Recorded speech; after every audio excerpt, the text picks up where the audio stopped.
The challenge is Metroid. The power is Nintendo. Defend the planet Xephus against the evil Mother Brain. It's survival or destruction. Do battle or die. Metroid only from Nintendo. Where hundreds of strange enemy life forms lurk. Destroy or be destroyed. Metroid 2, The Return of Samus, only on Game Boy. The future is in your hands. Ship it! Super Metroid, only on the Super NES. Metroid Fusion, only on Game Boy Advance.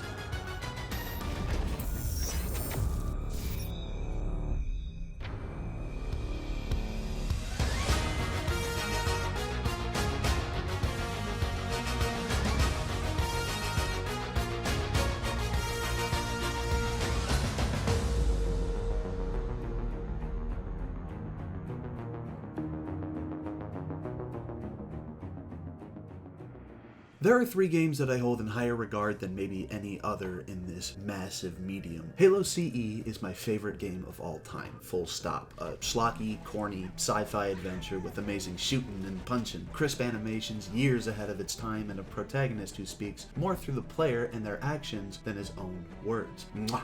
Masterpiece video game. Then there's Super Mario Odyssey, a truly miraculous video game. In very few other games will you encounter movement that feels as seamless and responsive as Cappy and Mario working in tandem. Another absolute banger video game. If you were to take my favorite aspects of each of these 2 games and bring them together, you'd approximately get something like Metroid Dread. It's got everything you would ever want in a sci-fi adventure game. The movement, peak. The shooting and punching, peak. The protagonist? Oh my god, she's so fucking cool! You might find this strange considering a game like Metroid Prime is 3D, first person, and has, at face value, more in common with the other 2. But the shooting in that game is boring and the movement sucks balls. Get it out of here. Metroid Dread, unfortunately, doesn't start off with a bang. There's this really annoying and unskippable expository opening with words and rating and blah blah blah. Samus sees flying jelly on YouTube, ZDR bad, go to planet, oh.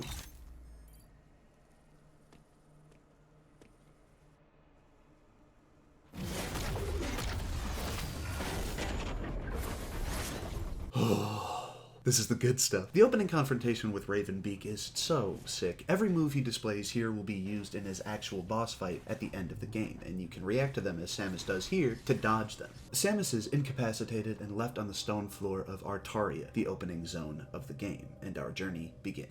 This is where you'll notice the most important thing about this game, in my opinion, its controls.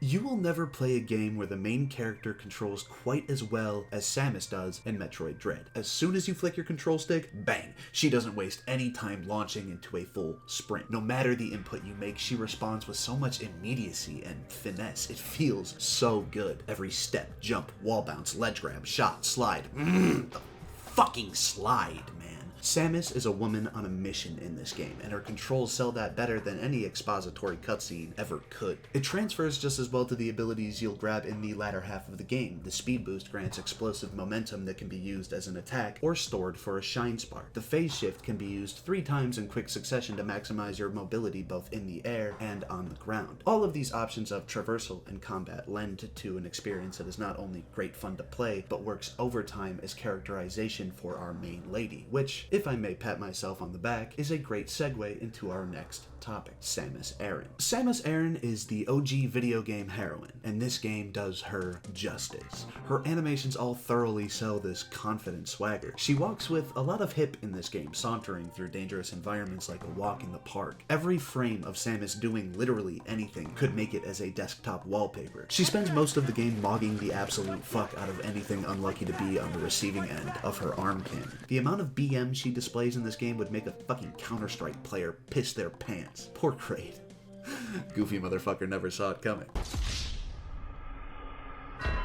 This game makes everything Samus does a feast for the eyes. From the tense to the bombastic to even the mundane, Dread is loaned so much replayability just from the fact that Samus is so fun to simply look at. And maybe most importantly, she perfectly displays one of my favorite tropes in science fiction, the silent protagonist. Samus speaks one time in this game. It's all she needs. Other M eat several dicks. When this woman speaks, it's all stops. Hey, dipshit, pay attention. The important people have shit to say. Your ears are about to be graced. It's free real estate.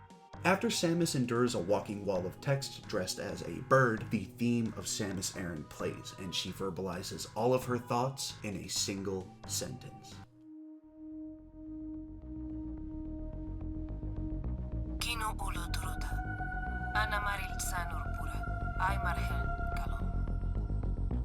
This iteration of Samus is not one to dawdle or monologue. She has a job and she will see it through to the end, which is easier said than done on Planet ZDR. Planet ZDR is home to all kinds of nasty little fucks. The plants want you dead. The birds want you dead. The fucking fish want you dead. Nowhere is safe on this planet, and there are lots of fun little blink and you'll miss it moments that emphasize the lack of safety found in the depths of ZDR. Some notable examples like this weird fish slamming at the windows of Barinia and Corpius lurking through Artaria are some of my favorites. While ZDR isn't exactly the safest place, it will stun you with its visual variety and its beauty, which lends an uncomfortable dichotomy to the tone of Dread. Samus's travels lead her through some visually striking and distinct regions. The mechanical magma processing plants found throughout Kataris, the steel sterility of Dairon's laboratories, the overgrown ruins of Gavorin, the abandoned monuments of Ilun, now more or less catacombs to a long-dead warrior tribe, and the perpetual rainstorms drenching Hanubia all leave a lasting impression. And yes, the invisible hand guiding you through this labyrinth of a map is a little heavy, but it's still solely left up to the player and their wits to untangle the critical path. There are no map markers to point you in the right direction, no hint system, just the player and the world around them. This game does not skip a beat on showing you, rather than telling you the rich history of ZDR and its inhabitants, both natural and otherwise, who would all love to kill you super hard.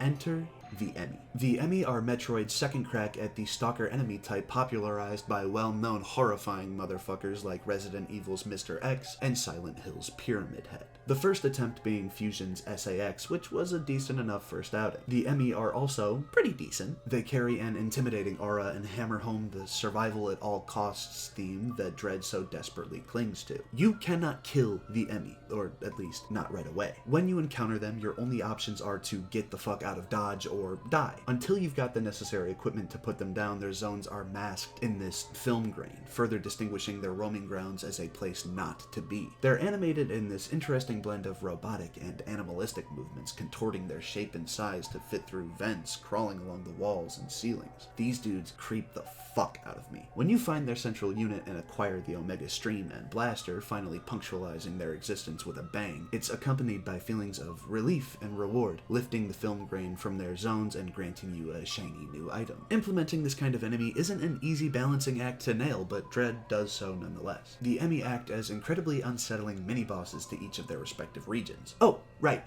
bosses. Metroid Dread plays host to some of the best bosses in the series. Kraid is back, mostly a rerun of his previous incarnations with a shiny new coat of paint. Mother Brain makes a spiritual return in the form of the central units, and the newcomer Chozo soldiers are teeth-clenching endeavors with interesting twists near the end of the game. The Experiment stands out in the crowd as a generational boss incorporating nearly every piece of equipment you'll be gathering throughout your journey, but everyone pales in the all-encompassing shadow of Raven Beak. This dude is a fucking meanie. He's basically just Darth Vader with a beak. I am your father. I am God, this shit is so corny, I love it. Raven Beak stands as the ultimate obstacle for Samus to clear, and it will take everything you've learned in your travels to take this dude down. Power bombs, storm missiles, phase shifts, all but required to bury the bird. But when you do, holy shit. Masterpiece video game. Well, except the music isn't that great.